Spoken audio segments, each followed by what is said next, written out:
This is Carter Colby from the Mercury, and here's a recap of last week's top stories.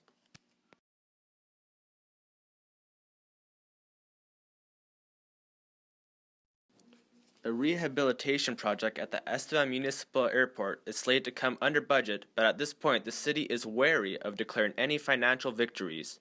Souris Valley Paving was awarded the tender when council accepted their bid for the project during a regular council sitting on March 16th. The city set aside $5 million in this year's budget for the project, with the exception that 60% of the project costs would be refunded by the province through the Provincial Disaster Assistance Program. The tender to Souris Valley Paving comes in under the expected $5 million, with the Estevan Company proposing to complete the work for $4,660,584. The 52nd annual version of the Estevan Rotary Auction was dubbed a success by club president Charles Olson, who also happened to be the auction coordinator this year. The event held at the Estevan Shoppers Mall had increased the bidders this year, who raised their hand to the voice of volunteer auctioneer Norm Mack of Mack's Auction Services. $11,000 was raised this year. There were plenty of reactions to the 2015 provincial budget shortly after its release. A sense of relief from City Council and local MLA Doreen Eagles was evident upon a discovery that Estevan was getting its promised share of municipal revenue, which amounts to $2.36 million. The Sask Party had hinted at the possibility that anything was on the table and that the municipalities may not receive what they were expecting. NDP finance critic Trent Wotherspoon was disappointed with the budget, noting in a conference call that it failed to address the needs of families and frontline workers.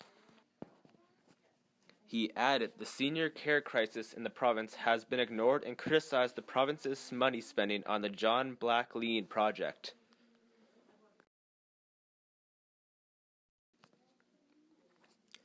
A pair of Estevan female hockey teams are champions.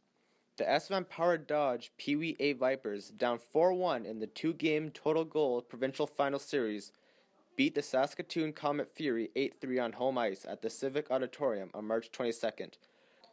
The come-from-behind win solidified the team as provincial champs.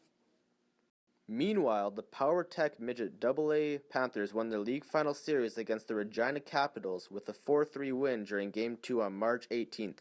Megan LeBlanc and Mackenzie Ronick connected to score the game-winning goal in the second half of the final period.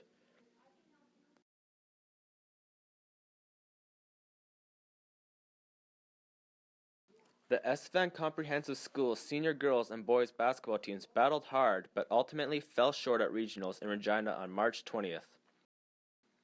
The girls are matched up against Winston Knoll for the Hoopla qualifier and lost 86-63 on March 20th. They fell just short against the Regina Leopoldus the following day, losing 58-56. One of the highlights of the weekend was a $2,500 donation to Payne Senrick, which was raised during the Girls Shoot for a Cure tournament a few weeks prior. The boys lost to the Regina Riffle 83-75 on March 20th, but defeated Balgoni 56-55 the following day. Despite losing at regionals, the Elects are coming off a successful season with multiple wins against Weyburn, including a momentous McLeod Series victory and several tournament championships. Coaches on both sides are looking forward to building on this year's success. Those were last week's top stories. Visit www.estevanmercury.ca to stay up to date on what's happening in your community. I'm Carter Colby for the Mercury. See you next week.